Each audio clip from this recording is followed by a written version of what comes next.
नमस्कार, राष्ट्र की बात में आपका स्वागत है। मैं हूं मानक गुप्ता। राष्ट्र की बात के लिए अब रात तक का इंतजार नहीं, राष्ट्र की बात अब शाम 4:56 पर। आज बात होगी राजस्थान के सियासी संकट की, जिसके आज सुलझने के आसार दिख रहे हैं। सूत्रों के मुताबिक खबर है कि राहुल और प्रियंका गांधी की दिल्ली में सचिन पायलट से मुलाकात हुई है। तीनों नेताओं के बीच करीब 2.5 घंटे तक मीटिंग चली। बताया जा रहा है पायलट समर्थक विधायक कांग्रेस में ही रहेंगे। इस मुलाकात के बाद माना जा रहा है राजस्थान में करीब 1 महीने से चल रही सियासी खींचतान अब खत्म हो जाएगी। इससे 14 अगस्त से शुरू हो रहे विधानसभा सत्र से ठीक पहले राजस्थान की गहलोत सरकार को एक बड़ी राहत मिली है। आज जो मीटिंग हुई है सचिन पायलट की राहुल और प्रियंका से, वो करीब 2.5 घंटे तक चली है। जरा याद करिए, आखिरी बार आपने सचिन पायलट को मीडिया के सामने कब देखा था? सचिन पायलट अपने समर्थक विधायकों के साथ राजस्थान से दिल्ली आ गए थे और उसके बाद गुरुग्राम और दिल्ली में डेरा डाले हुए थे। अब करीब 1 महीने बाद राहुल और प्रियंका से सचिन पायलट की मीटिंग क्या इशारा करती है? राष्ट्र की बात में आज का सवाल, राजस्थान की महाभारत खत्म हो गई है और राजस्थान में कौन हारा कौन जीता, इसी पर होगी बहस। लेकिन पहले जरा सुन लीजिए प्रदेश कांग्रेस अध्यक्ष गोविंद सिंह डोटासरा क्या कह रहे हैं। चाहे मुख्यमंत्री हो चाहे प्रदेश अध्यक्ष हो, वो सब आलाकमान के फैसले को मानते हैं और आलाकमान के आदेश से ही मैं आज पीसीसी के चीफ का काम कर रहा हूं और अशोक गहलोत जी मुख्यमंत्री जी का काम कर रहे हैं। तो मैं समझता हूं आलाकमान अपने विवेक से अपने हिसाब से काम करता है। राजस्थान प्रदेश में किसी तरह की कोई आने की जाने की किसी तरह की कोई खबर हमारे पास में नहीं है, न हमने किसी से संपर्क किया है। हमारे पास पूर्ण बहुमत है 200 वाली विधानसभा में और बहुमत से कहीं अधिक है और अशोक गहलोत जी के नेतृत्व में अच्छी तरीके से सरकार काम कर रही है। आज राष्ट्र की बात में मेरे साथ कांग्रेस से अर्चना शर्मा जुड़ गई हैं। आगे आपकी टीवी स्क्रीन पर बीजेपी से के शर्मा को आप देख पा रहे हैं।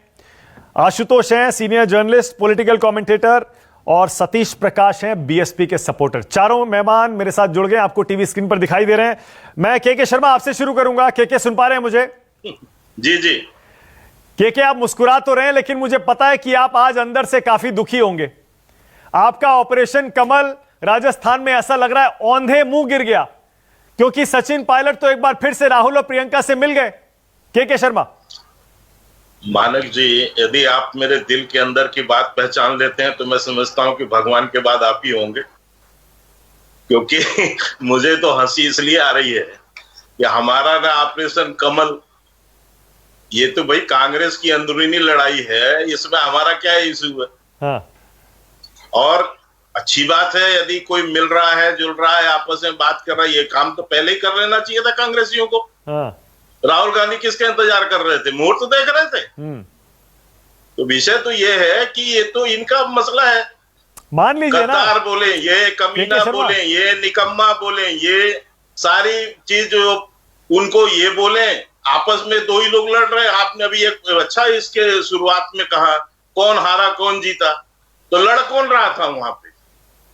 अशोक गहलोत। अपनी हार मान लीजिए ना के शर्मा, मान लीजिए आप हार गए। अरे जनाब, हमको आप कहां से बीच में ला रहे हैं? हमारा क्या लेना देना इनके घर की लड़ाई पे? अच्छा मुझे एक बात बताइए, किसने बोला कि इनको निकम्मा, गद्दार और ये सारे जो रगड़ाई नहीं हुई, पता नहीं कौन सी रगड़ाई होती है राजनीति में, ये भाषा तो हमने कभी सुनी नहीं थी। एक सीएम अपने डिप्टी सीएम के लिए ऐसे शब्दों का प्रयोग कर रहा है कि रगड़ाई नहीं हुआ। रगड़ाई क्या होती है राजनीति में? मैंने मान लिया, जी बताएंगे। खैर मैं कह रहा हूं, मैं ये कह रहा हूं कि मैंने मान लिया के शर्मा, मैंने मान लिया। देखिए ये सारे के सारे बयान पब्लिक में है, सबने देखा है कैसे सचिन पायलट और अशोक गहलोत लड़ रहे थे। ठीक है, मान लिया। लेकिन ये तो मान लीजिए मध्य प्रदेश और कर्नाटक की तरह आपका ऑपरेशन कमल यहां पर नाकाम हो गया। मान लीजिए, क्या दिक्कत है इसमें? मानक जी, मुझे आश्चर्य होता है कि आप मीडिया कैसी उसमें कर रहे हैं। भाई इनका आपस का लड़ाई है, हमारा कौन सा ऑपरेशन कमल है? हम विपक्ष हैं वहां पर, हम सशक्त विपक्ष हैं, हम पूरी नजर बना के वहां के घटनाक्रम पर रखेंगे। और यदि कहीं वहां पर ऐसी परिस्थिति हमको लगती है कि जहां हमको लगता है कि अब वहां पर ये जो सरकार है सत्ता में बैठी हुई ये टूट रही है या इनकी कोई ऐसी स्थिति है, तो हमारा दायित्व है राजस्थान की जनता हमारी भी जनता है, हमको भी चुन के भेजा है। तो हमको हमारा वहां दायित्व है कि राजस्थान की जनता को हम पुनः एक शासन दें। तो इसलिए हम वहां अपने दायित्व से पीछे नहीं। मैं समझ गया आपका इशारा, मैं आपका इशारा समझ गया। अर्चना जी, ये हर अर्चना जी का ये दायित्व होता है। मैं समझ गया। नहीं ठीक है के शर्मा, ठीक है। अर्चना जी, इशारा आप समझ रही हैं। के शर्मा कह रहे हैं लड़ाई अभी खत्म नहीं हुई है। अभी अगर मीटिंग हो भी गई राहुल गांधी, प्रियंका गांधी, सचिन पायलट की, इसका मतलब यह नहीं है कि आपकी सरकार वहां सुरक्षित है। अभी भी बहुत लंबी बाजी है। के शर्मा इशारा कर रहे हैं। देखिए, हम लोगों की सरकार तो हमेशा ही सुरक्षित थी। बस फर्क इतना था कि एक अन्य महत्वाकांक्षा और एक लालच ने मिलकर के और एक लोकतांत्रिक रूप से चुनी सरकार को अस्थिर करने का प्रयास किया। किसका लालच के रूप में भारतीय जनता पार्टी थी वहां पर, कि अवसरवादिता का फायदा उठा करके और स्थायी सरकार को अस्थिर करना चाह रही थी। लालची कौन है? और जो ये महाशय अपने उद्गार व्यक्त कर रहे हैं, इनसे पूछिए कि राजस्थान के नेताओं से वार्ता हुई कभी इनकी, उनसे संवाद किया? वो तो कल तक ये कह रहे थे कि 14 तारीख को हम बता देंगे कि सरकार कैसे गिरती है।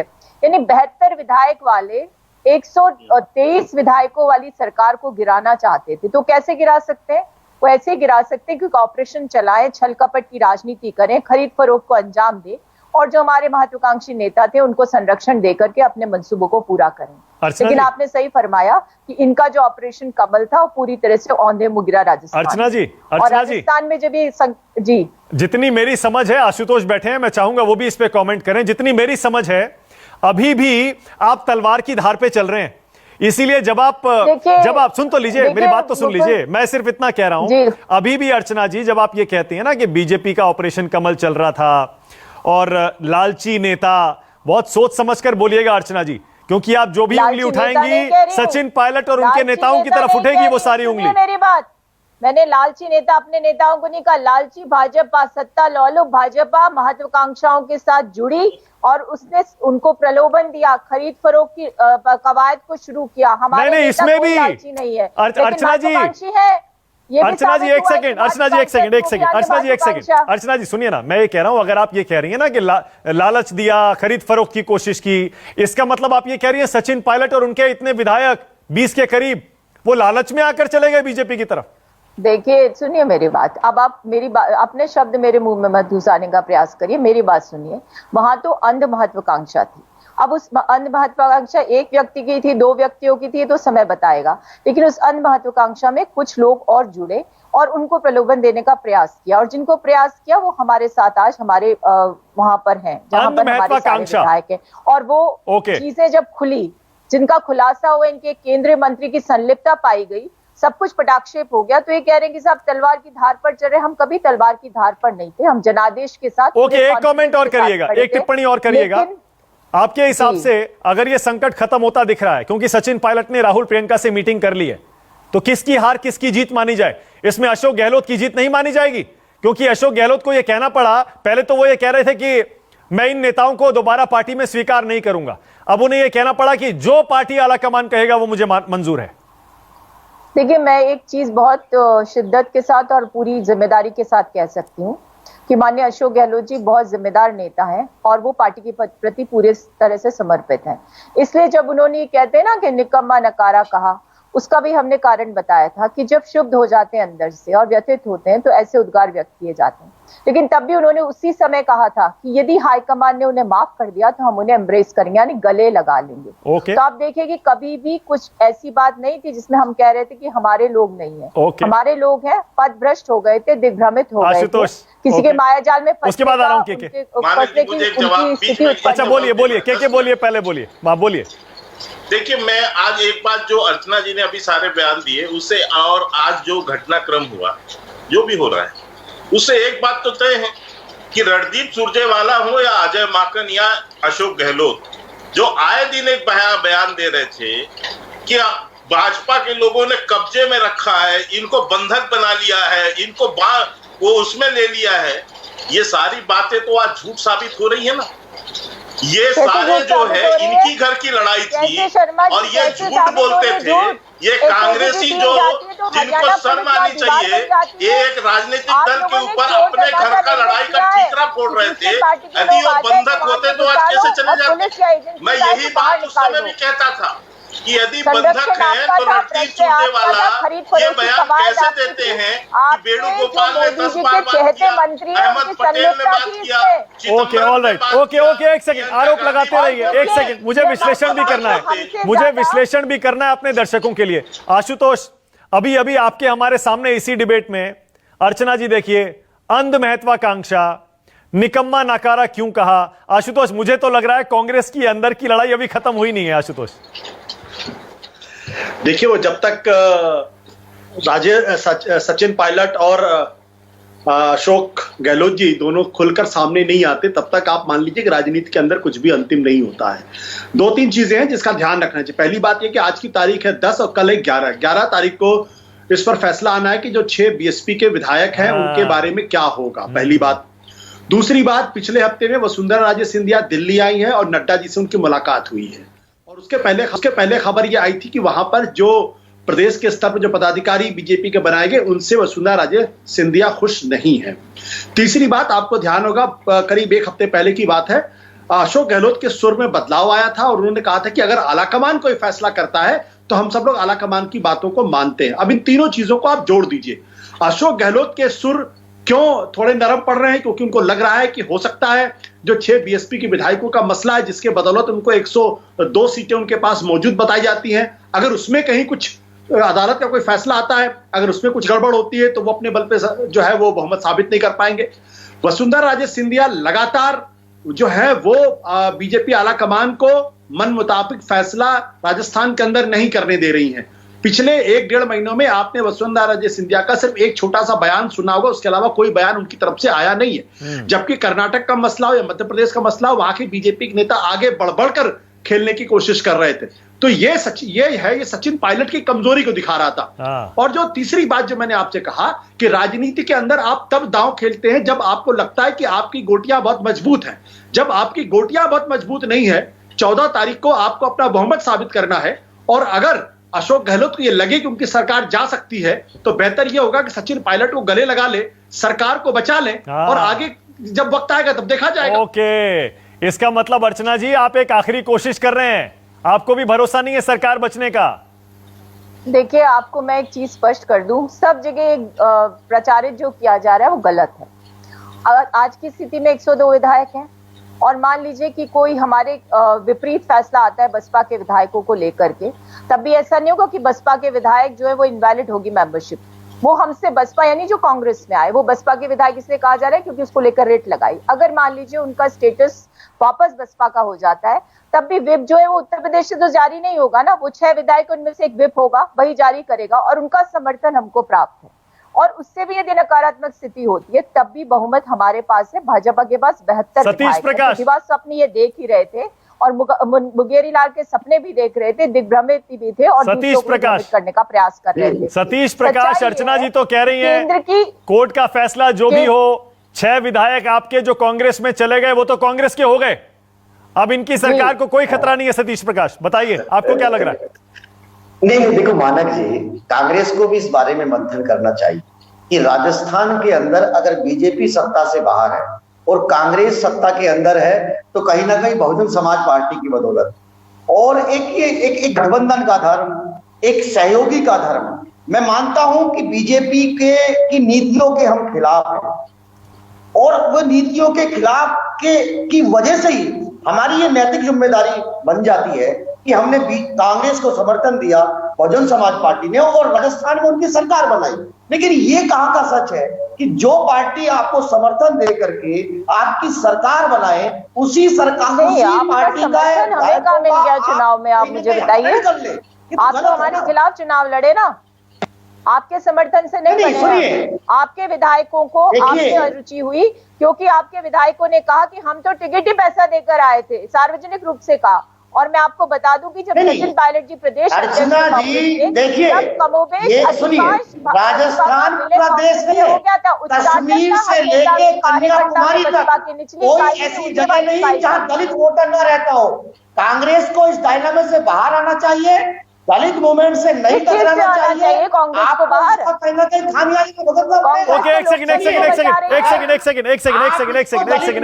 कांग्रेस और बीएसपी की बहस के बजाय, एक मिनट सतीश, एक सेकंड, सतीश वापस मुद्दे पे ला रहा हूं आपको। सतीश, आप बीजेपी की अर्चना जी एक सेकंड रुकिए ना, एक सेकंड प्लीज, एक सेकंड। सतीश मैं वापस मुद्दे पे ला रहा हूं आपको। सतीश प्रकाश एक आप सेकंड, सुनिए, देखिए, सतीश मेरा सवाल इस सुनिए ना। देश में एक नैरेटिव क्रिएट किया जा रहा है जानबूझकर अगर आप के कांग्रेस कहीं ना के साथ कहीं। थे तो आज क्या दुविधा है आपको? फिर क्यों कोर्ट में जाते हो?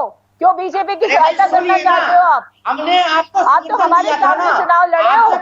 आपने अरे एक सेकंड अर्चना जी, एक सेकंड, एक मिनट सतीश एक सेकंड रुकिएगा, एक सेकंड रुकिएगा आप, सतीश एक सेकंड रुकिएगा। अर्चना जी एक सेकंड, अर्चना जी बड़ी अजीब सी बात है, आप बीजेपी पर आरोप लगाती हैं कि वो आपकी पार्टी तोड़ने की कोशिश कर रही है, और आप बीएसपी पूरी की पूरी तोड़ने के बाद कह रहे हैं कि क्यों बीजेपी के साथ जा रहे हो। ये कैसे दोहरे मापदंड हैं आपके अर्चना जी? ये सुनिए मेरी बात, हम नहीं तोड़ रहे हैं। इनके जो वरिष्ठ विधायक हैं जो बसपा से अब कांग्रेस में शामिल हो गए, उन्होंने सार्वजनिक रूप से स्वीकार किया कि बसपा में हमें टिकट भी खरीदना पड़ता है, और बसपा के जितने कार्यकर्ता उनका राजस्थान में उच्चाटन हुआ बसपा के साथ, और प्रत्येक कार्यकर्ता का विलय हो गया कांग्रेस पार्टी में। और इसका कारण बसपा जो आज पॉलिसी खेल रही है। नहीं एक सेकंड, ना बिल्कुल नहीं, एक सेकंड, मैं सतीश को मौका दे रहा हूं, उसके बाद केके और आशुतोष आपके पास आ रहा हूं। सतीश मेरा सवाल सुन लीजिए, सतीश मैं सवाल ये पूछ रहा हूं, अब जबकि सचिन पायलट की मीटिंग हो गई राहुल और प्रियंका से, और कल हियरिंग है कोर्ट में बाकायदा कि क्या बीएसपी के 6 विधायक जो कि कांग्रेस में चले गए थे वो बीएसपी के हैं या कांग्रेस के हैं, कल कोर्ट के फैसले का इंतजार है, उसका डर है, इसीलिए कांग्रेस अशोक गहलोत अपनी सरकार बचाने के लिए सचिन पायलट को वापस ला रहे हैं क्या?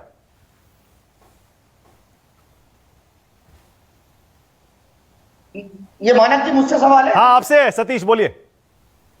देखिए मानक जी, देखिए एक चीज है, चलिए बात जो छोड़िए, आपको एक देखिए इस 11 तारीख को जो डिसीजन आने वाला है वो भारतीय राजनीति में एक ऐसा का डिसीजन होगा कि आपने 1/3 का भी आपका नियम फेल हो गया, 2/3 वाला भी फेल हो गया।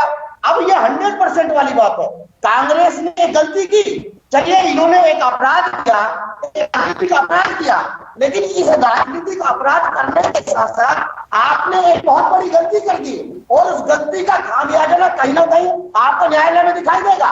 आप किसी भी जो संविधान की 10वीं अनुसूची है उसके भाग 4 में किसी भी राष्ट्रीय दल का संपूर्ण अधिग्रहण नहीं कर सकते। शर्मा, अगर आप उन 6 विधायकों की कोई पार्टी बनाते तो हो सकता था कि आपकी बात सुनी जाए। ओके, अब कोर्ट में देखते हैं क्या होता है। के शर्मा, इसीलिए मुस्कुरा रहे थे आप, क्योंकि आपको भी पता है अभी लड़ाई बाकी है, पिक्चर अभी बाकी है। के शर्मा, नहीं देखिए, मैं इसलिए मुस्कुराया कि जैसे ही आपने अर्चना जी से प्रश्न किया कि भाई आपके लोग टूट के भाजपा के साथ जुड़ जाए तो साहब वो तो अधर्म है, लेकिन पूरी की पूरी बीएसपी को आप हजम कर जाए तो आप उसको कहें कि नहीं साहब वो तो उन्होंने ये कहा था, तो इनके मुंह में अपने हाथ से काली के पोत रही थी।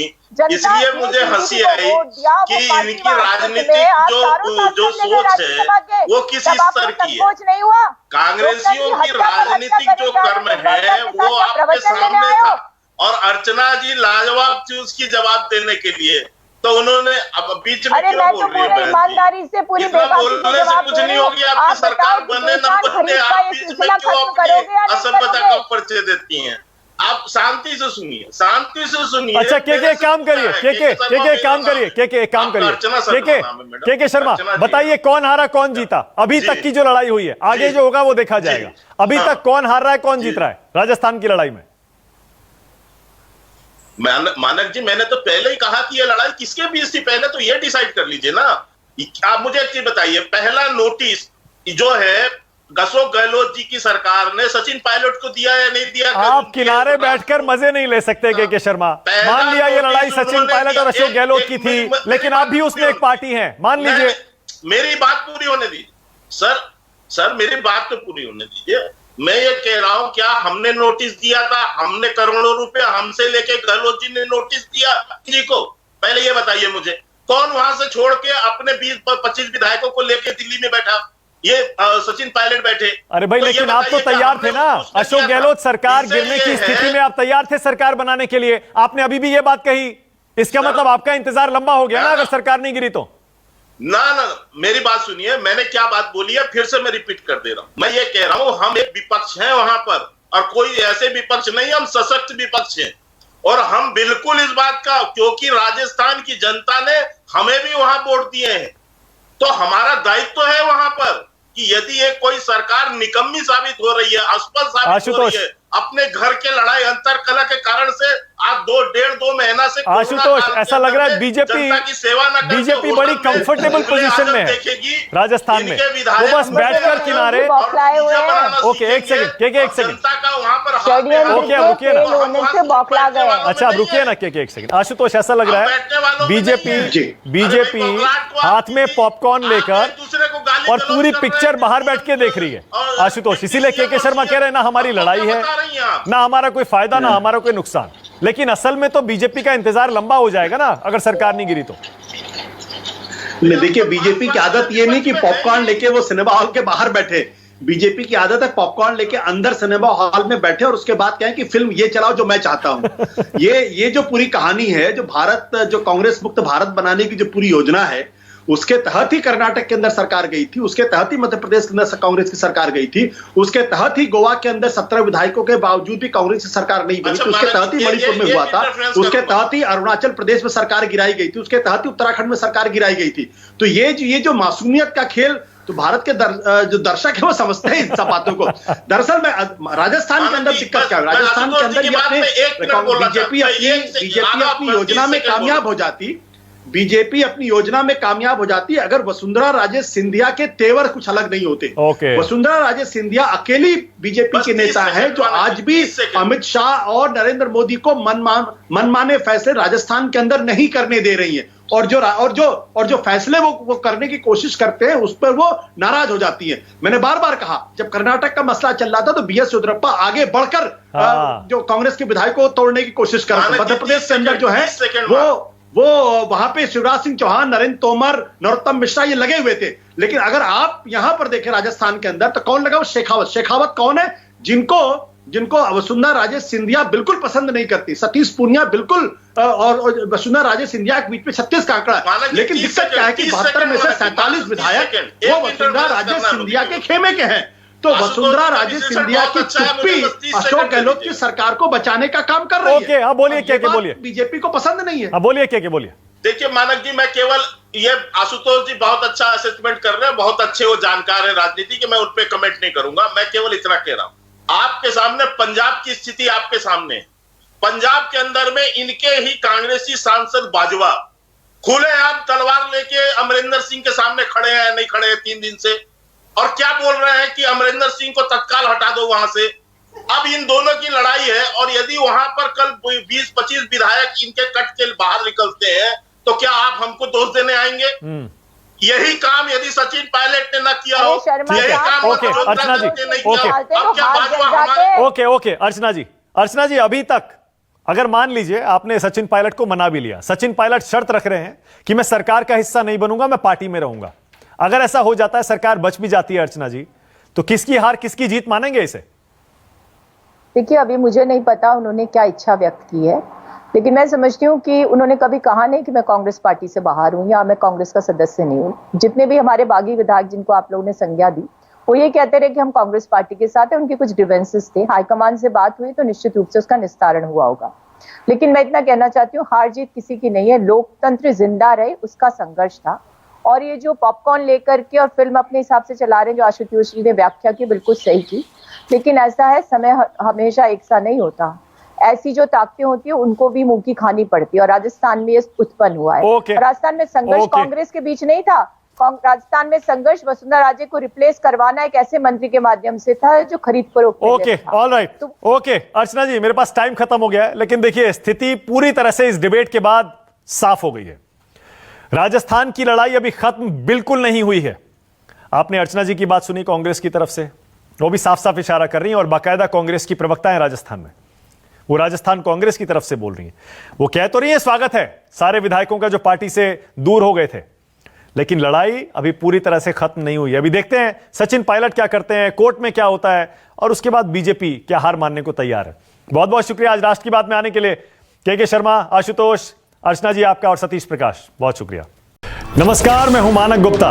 अगर आपको हमारा ये वीडियो पसंद आया हो तो इसे लाइक और शेयर जरूर करें और हां, हमें सब्सक्राइब और फॉलो करना ना भूलें ताकि आप देश और दुनिया की कोई खबर मिस ना करें। तो जुड़े रहिए हमारे साथ और देखते रहिए न्यूज़ 24।